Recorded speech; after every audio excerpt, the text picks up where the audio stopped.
Imagine for a second the invisible digital nervous system that's essentially running the physical world around you. It's huge. I mean, it's everywhere. Right. Like right now, as you listen to this, there are power grids pulsing with electricity, water treatment plants filtering millions of gallons, and these massive factory floors assembling everything from microchips to minivans. Yeah, and all it consists of heavy, dangerous physical machinery. Exactly. But what is the central brain controlling all of that? Like, what is the actual digital interface pulling the strings of the physical world? It's funny because that is a question most people outside of industrial engineering never really think to ask. I certainly didn't. Right.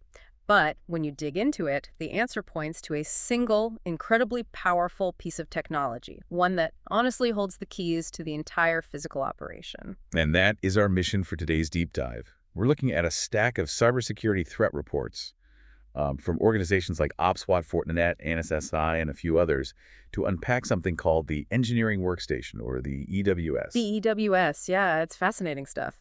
It really is. We are going to decode exactly what this machine is, how it works, and why hackers consider it the absolute crown jewel of any industrial network. And, most importantly, how organizations are actually trying to defend it. Because if an adversary controls the engineering workstation, they essentially control physical reality within that facility. Which is just wild to think about. Getting into these reports was a bit of a wake-up call for me, honestly. I think we all vaguely know computers run factories, but the sheer concentration of authority in this one specific platform is just staggering. It's the ultimate single point of failure in a lot of ways. Yeah. But before we get into the cyber threats, we have to establish a baseline for you all listening. So what exactly is an engineering workstation? The source material defines it as this high-end computing platform designed for the configuration, maintenance, and diagnostics of industrial control systems. Right. But, that just sounds like any beefy laptop to me. Yeah, and the hardware might actually look familiar on the surface. Like it might just be a ruggedized desktop, maybe with redundant hard drives and multiple network interface cards. Just to make sure it never loses connectivity, Yeah, right? exactly. But the true distinction, the thing that matters, lies in its software and its network privileges. To really understand the EWS, you have to contrast it with the other computers you'd find in a control room. Primarily, the operator workstation, or the OWS. Reading through the research, that distinction between the operator and the engineer really stood out to me. Let me run an analogy by you just to see if I have the mechanics of this right. Support. So if a massive factory is like a giant commercial vehicle, the operator workstation is the steering wheel and the dashboard. Okay, I like that. The operator sits there, watches the speedometer, checks if alarms are going off, and issues routine commands, like hitting the brakes or the gas. Yeah, basic driving. Right. But the engineering workstation, that is the mechanic's garage with the hood popped open and a wrench directly on the engine block. That framing actually captures the access levels perfectly.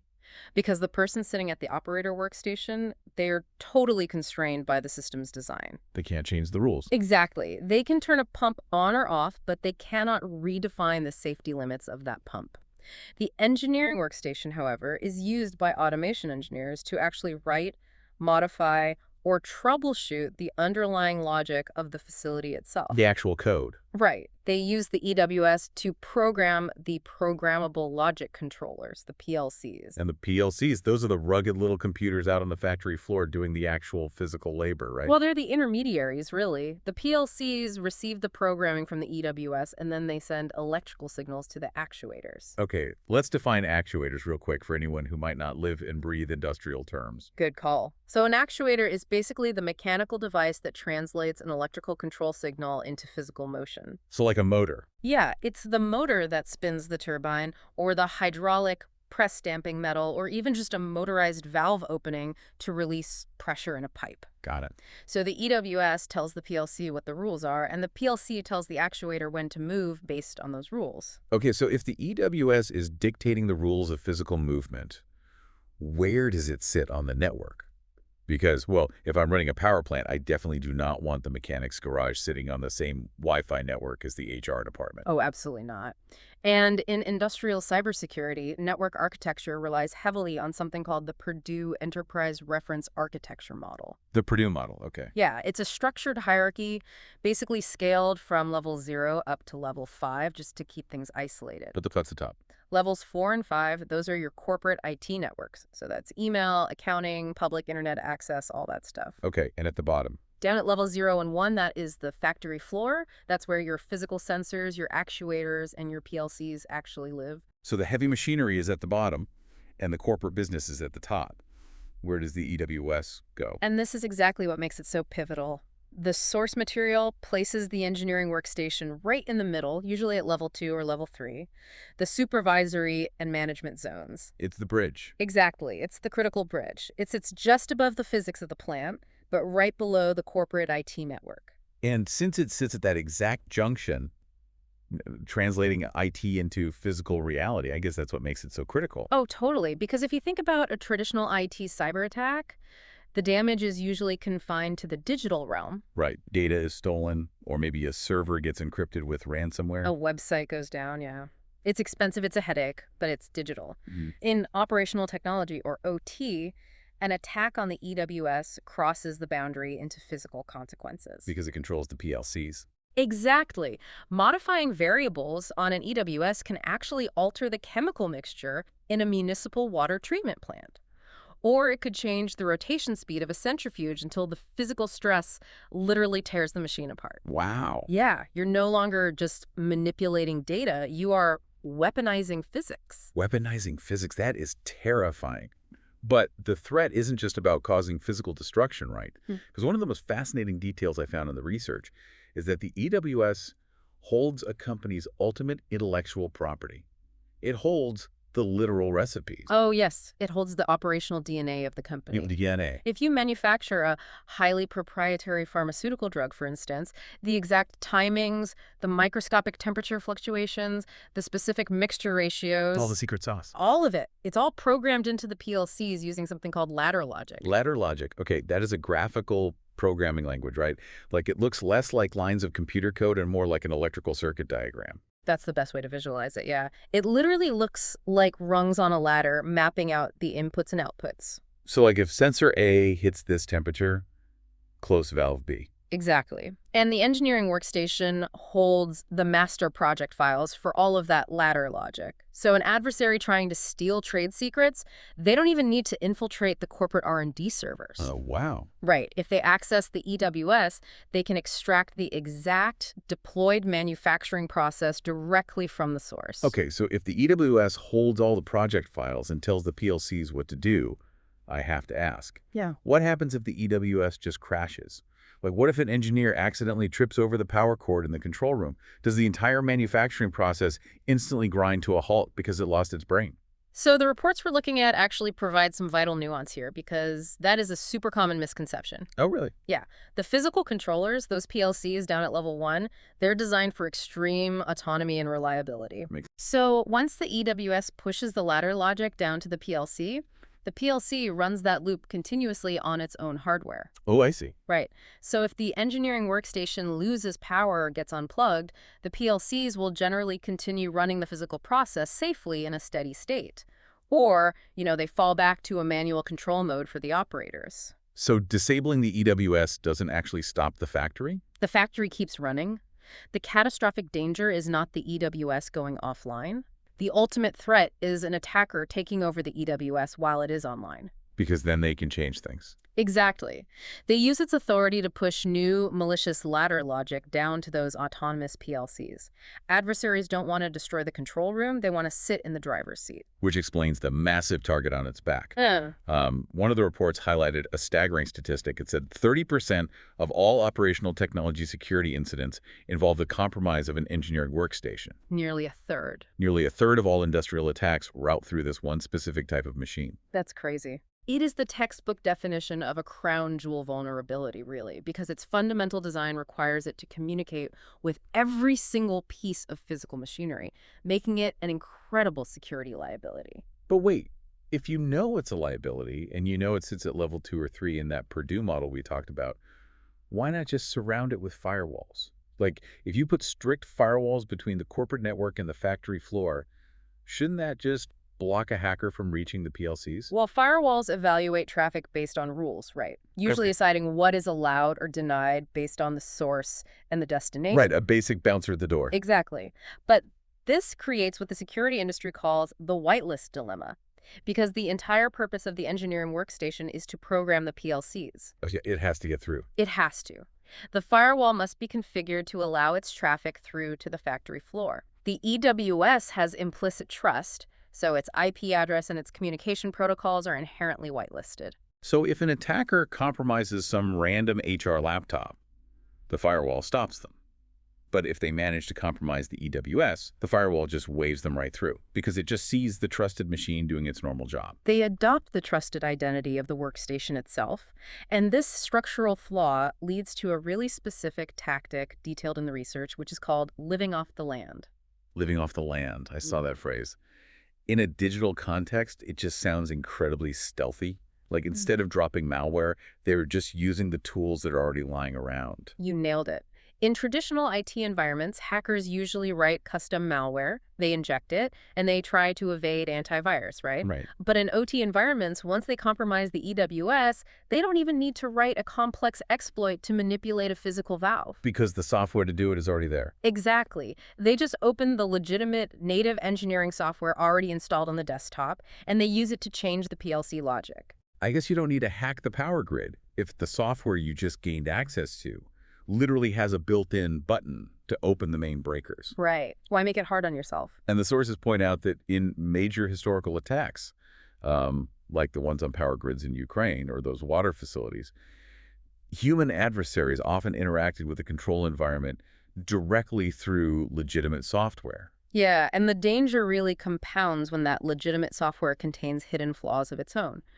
One of the reports detailed a really severe vulnerability in a very popular software suite called Schneider Electric Unity Pro. I definitely want to dig into this Unity Pro flaw because reading the mechanics of how it worked was just wild. So Unity Pro is used on the EWS to program PLCs, right? And it includes a simulator, which, Right. I mean, makes perfect sense. If you're an engineer, you want to test your new ladder logic in a virtual environment before you accidentally blow out a multi-million-dollar physical turbine. Oh yeah, the simulator is a completely necessary safety tool. Yeah. But cybersecurity researchers found a massive loophole in how that specific tool was built. They discovered that an unauthenticated attacker, meaning someone on the network who didn't even have a username or password, Wow, literally zero credentials. zero credentials, they could send a specially crafted test file and .apx file directly to this simulator. But I'm assuming the simulator is designed to be a safe, isolated sandbox, right? Huh. So how does sending a test file lead to a system takeover? It all came down to how the simulator handled memory and permissions. When the simulator received that file, it executed it in a child process on the Windows operating system. Okay. But it didn't just run it as a normal user. Yeah. The developers had actually given the simulator process debug privileges. Okay, hold on. For those of us who aren't software developers, explain the actual mechanism of debug privileges. Why is that so dangerous? So debug privileges allow a process to hook directly into the memory space of other processes and even the operating system itself. Oh, wow. Yeah. It is designed for developers to pause a program, look at the raw memory, and find bugs. Right, that makes sense for development. But from a security standpoint, giving a program debug privileges effectively bypasses all normal user boundaries. There's no sandbox anymore. Exactly. There was no sandbox.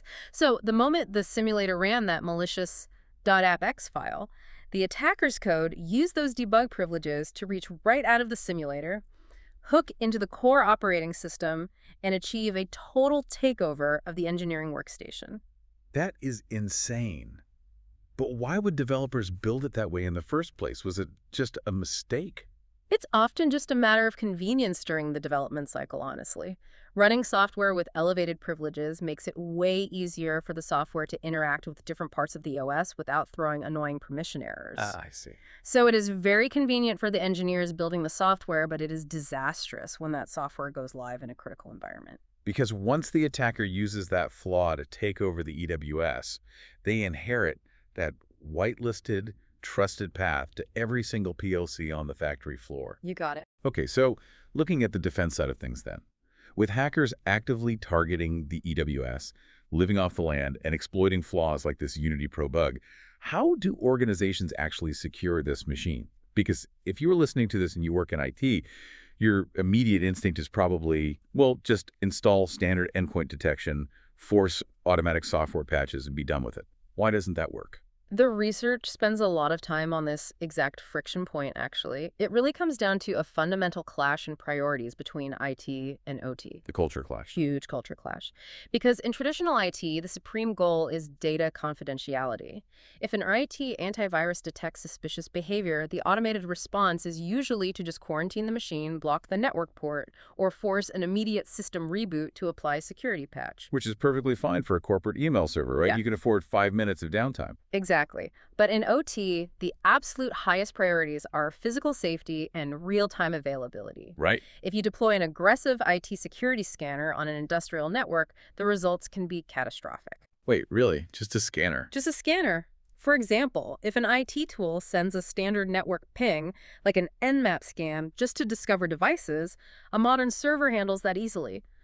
But a legacy PLC from 20 years ago might have such a weak CPU that the sudden influx of network traffic completely overwhelms it. Oh, man. So the PLC gets confused by the scan, its CPU spikes, and it drops the actual control packets meant for the factory floor. Precisely. Yeah. And when a PLC fails to process a control packet in real time, safety systems trip, physical processes halt, and you can literally cause the exact industrial accident you were trying to prevent. That is a giant red flag. Yeah, applying generalized IT strategies without adaptation literally disrupts the engineering business. Safety over data is the non-negotiable rule. Okay, so if off-the-shelf IT antivirus is way too aggressive, what are the specialized defenses organizations actually use? The sources outline a pretty multi-layered approach. The first layer is rigorous network segmentation. Going back to that Purdue model, you have to physically or logically separate the EWS from the broader internet. One of the reports detailed using tools like FortiGate firewalls to create strict microsegmentation zones. So putting it in a highly restricted bubble. Yeah. The EWS should never have a route to the public internet, and a device on the corporate network shouldn't even be able to see the EWS. You just make the target invisible to the outside world. Exactly. But the research also notes that 27% of OT attacks originate from transient cyber assets, meaning laptops and USB drives that physically move around the facility. Which completely bypasses the firewall. Right. If a contractor walks into the control room and plugs an infected laptop directly into the EWS, your firewall is useless. Which is why the second layer of defense is Zero Trust Network Access, or ZTNA. Zero trust. In a Zero Trust model, physical proximity or just being plugged into a specific port that doesn't grant you access anymore. Every single device, user, and data flow has to continuously verify its cryptographic identity before connection is allowed. So you verify the identity at the packet level every single time. Right. Okay, so you segment the network and you lock down the transient devices with zero trust. But what if a legitimate engineer with verified access accidentally uploads the wrong ladder logic? Or, say, a hacker steals an engineer's credentials? How do you monitor what the EWS is actually doing? That requires OT-specific logging. Standard Windows logs won't tell you if a dangerous physical command was issued, right? Right. Windows doesn't speak turbine. Exactly. So you need to configure the EWS to log changes to PLC program states. You have to record the exact timestamps of when the EWS connects to a specific field device and track the specific engineering project files being uploaded or downloaded. Because if an upload of new ladder logic happens at, say, 3:00 a.m. on a Sunday and there's no maintenance scheduled, you immediately know you have a critical incident. right? Furthermore, because you cannot put an antivirus agent on a fragile PLC, like we talked about, you have to rely on network security monitoring, or NSM. Wait, how does that work without adding latency to the real-time physics environment? We just talked about how scanning a PLC can crash it. Yeah, so NSM uses passive monitoring. Passive. Instead of actively scanning devices, engineers configure network taps or switch port analyzers, what they call span ports. Okay. These tools create a silent copy of the network traffic flowing between the EWS and the PLCs, and then they send that copy to an out-of-band security sensor. Oh, we see. So the sensor analyzes the industrial protocols for anomalies without ever interacting with or slowing down the real-time control traffic. It's basically like putting a wiretap on the network line. You listen, but you don't interfere. That's a great way to put it, yeah. And that brings us to perhaps the most critical defense of all, which is the human element. The people. Right. The cultural gap between IT and OT generates severe safety risks. IT understands the cyber threats, but OT understands the physical physics. If they don't collaborate, the defenses will either fail entirely or they'll cause an accident. The sources are pretty adamant about this. They say IT professionals can't just dictate policy from an office. They need to physically walk the plant floor. Yes, exactly. They have to shadow the engineers to understand why forcing a patch reboot on a specific workstation could cause a pressurized pipe to burst. And conversely, the engineering teams have to take a leading role in cyber incident response. One of the reports notes that 43% of organizations are now conducting specific OT tabletop exercises. Tabletops like simulations. Exactly. They simulate an attack where the EWS is compromised, and they figure out exactly how to disconnect it safely and whether the plant can maintain stability in manual mode while the IT team actually neutralizes the threat. So defending the engineering workstation really requires tossing out a lot of standard IT assumptions. You have to put physical safety first, use passive monitoring, and fundamentally bridge that cultural gap between the people who run the servers and the people who run the turbines. It is easily one of the most complex balancing acts in modern cybersecurity, and the stakes are quite literally life or death. Which brings us to a final thought we want to leave you with today. We've spent this entire deep dive talking about the absolute necessity of keeping the EWS isolated, segmented, and protected by strict boundaries. Right. But right now, across the business world, there is this massive push for digital transformation. Oh, yeah, it's everywhere. Corporations are actively trying to connect these historically air-gapped industrial networks directly to the cloud. They want the efficiency of real-time data analytics, Yeah. right? And predictive maintenance, remote access for their engineers, stuff like that. Yeah, but one of our sources explicitly states that 58% of all OT attacks already stem from IT compromises, bleeding over into the industrial network. 58%. 58%. Wow. So as businesses intentionally punch holes in their own firewalls to connect the mechanic's garage directly to the cloud, just for the sake of efficiency, it begs a really serious question. Are we actively eroding the boundaries around these engineering workstations, and in the process, sacrificing the physical safety of our critical infrastructure on the altar of corporate convenience? It's a scary thought. It really is. Yeah. It is definitely something to keep in mind the next time you turn on the tap or flip a light switch and expect the physical world to just work. Thanks for taking the deep dive with us.